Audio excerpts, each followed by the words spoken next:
Welcome back to the deep dive. Today we're really digging into a really interesting paper from 2025 by Wang and his colleagues.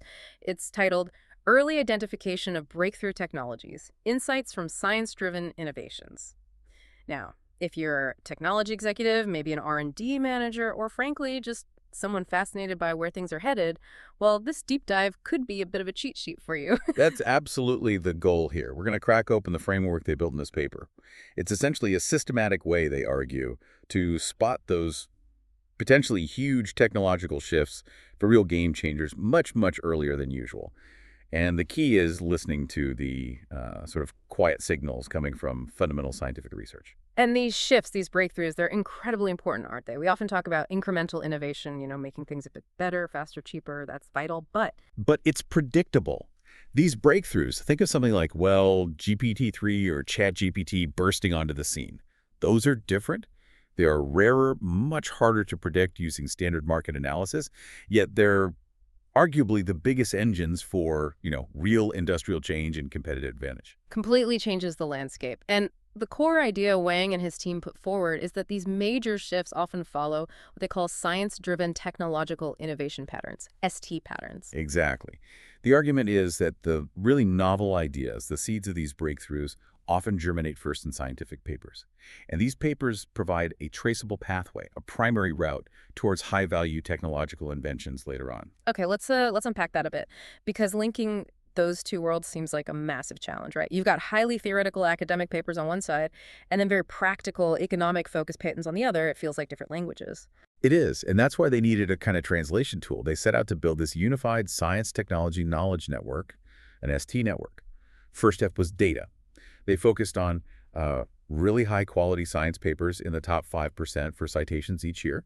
They wanted significance, not just volume. And they used AI, artificial intelligence, as their test case, looking at data from 2014 to 2018. Okay, so top-tier science papers, relevant patents in AI, but the language problem remains. How do you actually connect the concepts when they're described so differently? Right, that's the bridging problem. They used algorithms, specifically one called KeyBERT, to extract the core concepts, the key words, from both the papers and the patents. But just matching keywords isn't enough. You need to understand the meaning. To semantics. Precisely. So they brought in Roberta vectors. It's a pretty powerful natural language processing technique that understands context and semantic similarity. It allowed them to see when a technical term in a paper essentially meant the same thing as maybe a more application-focused phrase in a patent, even if the wording was different. Ah, so it's looking deeper than just surface-level word matching. It's finding the shared ideas. Exactly. And by finding those shared semantic terms, they could effectively stitch together the science network, the SNet, and the technology network, the TNet, into this single unified ST map. This map shows how ideas are actually flowing from the science side to the tech side. Okay, this is where it gets really interesting strategically, I think. They're hunting for what they call scientific signals. These weak, early indicators of something potentially big brewing in the labs. How on earth do you filter through all the noise to find the ones that truly matter? Yeah, that's the core challenge. They developed a really rigorous two-stage funnel approach. The idea is to find signals that are currently weak or underdeveloped, but also fundamentally novel or different. So two key metrics, weakness and novelty. Let's take weakness first. What does that mean in this context? How do you know a signal is weak? Okay, so stage one uses 4 specific bibliometric characteristics. Think of it like a checklist. First, visibility. The term has to appear only in scientific papers at that point, not yet in patents. If it's already being patented, it's not weak in their definition. Makes sense. It hasn't crossed over yet. Right. Second, persistence. It needs to show up in papers in at least 2 of the 5 years they studied. This filters out, temporary buzzwords or one-off ideas. So it has some staying power in the research community. Exactly. Third, diffusion. Its frequency, how often it appears, needs to roughly double in the later years compared to the earlier years. Yeah. It needs to be gaining momentum. Showing growth. Okay. And fourth, community. It has to appear in papers from researchers at least 2 different institutions. This shows it's not just one isolated lab's idea. There's broader academic interest. That filter, especially the community part, sounds like it could potentially miss some really radical single-source breakthroughs, doesn't it? That's a fair point. It's a trade-off. This framework seems geared towards identifying innovations that have the potential for sustained development and wider impact, which often requires some level of community buy-in eventually. It might filter out a true lone genius's flash in the pan, perhaps, but it aims for things likely to become established paradigms. Okay, so if a signal passes all four of those tests, visibility, persistence, diffusion, community, it makes it through stage one. What's next? Stage 2 is all about novelty. How fundamentally different is this idea? And how do you measure that? That seems more subjective. Well, they used machine learning again. They took those Roberta vectors, the semantic fingerprints of the terms, and fed them into something called the local outlier factor algorithm, or LOF. LOF, what does that do? Think of it like this. LOF looks at how isolated a particular data point is compared to its neighbors. In this case, the data points are the scientific concepts represented by the Roberta vectors. If a concept's vector is sitting way out by itself, far from the dense clusters of established technological concepts, LOF gives it a high outlier score. High score means high novelty. So it's quantifying how much of an oddball the idea is, conceptually speaking. Pretty much, yeah. It flags ideas that don't fit neatly into the existing technological paradigms. Can you give some examples from their AI study? What kind of terms scored high on novelty? Sure. Some interesting ones that popped out included multimodal inference network, but also things like Google Street View and self-drive car, appearing first as novel concepts in the scientific literature. These were terms that met the weakness criteria and were flagged by LOF as being conceptually distant from the established AI tech topics of that time. Fascinating. Okay, so now we have this refined list of signals. They're weak, but persistent, growing, and genuinely novel. The million-dollar question then becomes, where are these signals likely to lead? How do you predict their impact on the technology landscape? Right, that's the prediction phase.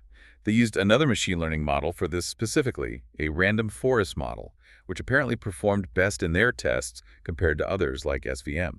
The job of this model was to predict new connections, new links between those high-potential novel scientific signals and existing technological topic terms within that ST network. So it's trying to forecast which existing technologies these new scientific ideas are most likely to connect with and potentially disrupt. Exactly. And to make these predictions robust, they didn't just rely on one type of information.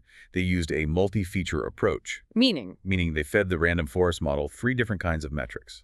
First, standard network similarity metrics like Jacquard or Adama-Gaidar.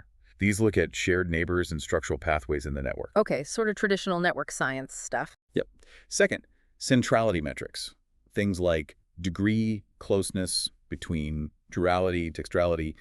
These measure how important or influential the potential connection points are within the network structure. Right, how well connected they are. And third, crucially, they brought back the text semantic metrics from Roberta.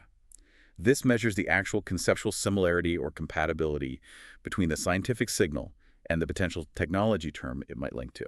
So it needs both structural plausibility from the network shape and semantic compatibility from the meaning of the terms. That's the idea.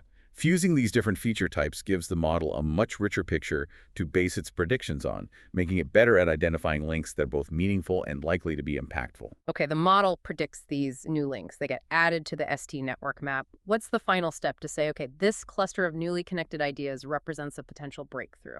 Two more steps, really. First, they use a community detection algorithm. They use one called FluidC to identify the specific subnetworks or clusters that now contain these newly predicted links. These are the candidate breakthrough zones. The hotspots. Kind of, yeah. Yeah. But then comes the final, really clever filter, structural entropy. Okay, structural entropy. That sounds dense. Can you break that down? It borrows the concept from thermodynamics, but basically in this context, it measures the overall order or disorder, the complexity of the entire ST knowledge network. What they do is calculate how much the introduction of one of these newly formed subnetworks changes the overall structural entropy of the whole map. So if adding this little cluster of new ideas forces a big change in the overall network structure. Exactly. If it causes a significant increase in structural entropy, it means that new cluster is fundamentally reorganizing the knowledge landscape. It's creating a significant disruption. A high impact value on the structural entropy measure flags that cluster as having high breakthrough potential. It's literally shifting the paradigm. That's a really neat way to quantify impact. So the system identifies not just novel ideas, but novel ideas whose predicted connections fundamentally reshape the existing tech structure. Let's see the results. How did this work in the AI case study? It actually worked impressively well, according to their validation. The framework pinpointed 6 specific areas as high-potential breakthrough technologies emerging from the 2014-2018 science signals. Where, what were they? They were multimodal natural language processing, brain-computer interface, cloud computing and edge computing, visual tracking, video image processing technology, and intelligent diagnosis. Wow, okay. Multimodal NLP is obviously huge now with generative AI. What were the scientific seeds for that one, according to the model? The signals driving that cluster included terms like multimodal itself, but also encoder, decoder, emotion analysis, and language translation. The model saw these novel scientific concepts converging and predicted their strong link to NLP technologies. And the value, as we now see, is integrating text, speech, visuals. It overcomes limitations of single-mode system. Like understanding sentiment better by using voice tone and facial expression along with text. Precisely. And brain-computer interface, BCI, that's another area exploding now. What signals pointed there? Yeah, for BCI, the key scientific signals identified were things like motor imagery, EEG signal, and neurofeedback. The system recognized these were novel, persistent scientific areas poised to make strong connections into technology related to human-computer interaction, prosthetics, and neural control. The later investment and focus on BCI certainly suggests the model was onto something early. Okay, but the crucial test. Did the patents associated with these predicted breakthroughs actually turn out to be more valuable or impactful later on? Yes, they did a quantitative validation on that.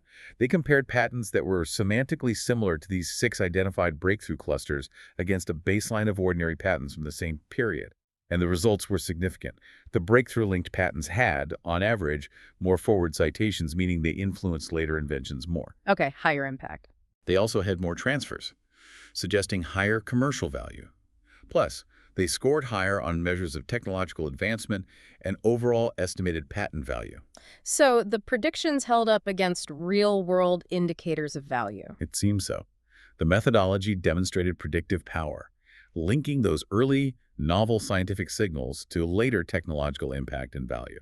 This whole approach using term analysis, the two-stage funnel for weakness and novelty, the link prediction, the structural entropy filter, it really feels like a step change. It gives managers and policymakers a much more systematic, data-driven way to look for the next big thing, rather than relying purely on, say, intuition or just tracking citation counts. I think that's the major contribution, yes. Yeah. Moves beyond static citation metrics or expert opinion alone. It's dynamic, it's fine-grained because it uses terms, and it specifically targets those early, weak, but highly novel signals. That two-stage funnel is really key for zooming in on the signal that might otherwise get lost in the noise. But like all research, it must have limitations, right? What did the authors acknowledge? They were upfront about a couple of key things. Firstly, their model heavily focuses on science-driving technology, that ST pattern. They didn't really model the other direction, where technology influences science, the TS pattern, which also happens. Right, it's not always a one-way street. No. And secondly, the evaluation is purely based on the technical and network data. It doesn't explicitly incorporate crucial external factors, things like market demands, social acceptance, regulatory environments, funding availability, all the stuff that ultimately determines if a technically brilliant invention actually becomes a successful commercial breakthrough. That's a critical distinction. The model predicts the potential for a technical paradigm shift, but not necessarily market success. Okay, so the key takeaway for you listening is this. You now have a framework, a conceptual map, showing how potentially world-changing technologies can be spotted way before they become mainstream. It involves looking for those quiet signals in science, the ones that are persistent but still under the radar, and crucially are conceptually novel and likely to reshape the existing tech landscape. And that really leads to a final thought, a provocative question perhaps. If future work manages to successfully integrate these sophisticated scientific signal analyses with models of, say, market dynamics and policy factors, could we get to a point where anticipating these major technological paradigm shifts becomes less about reaction and more about proactive, maybe even accurate prediction and planning?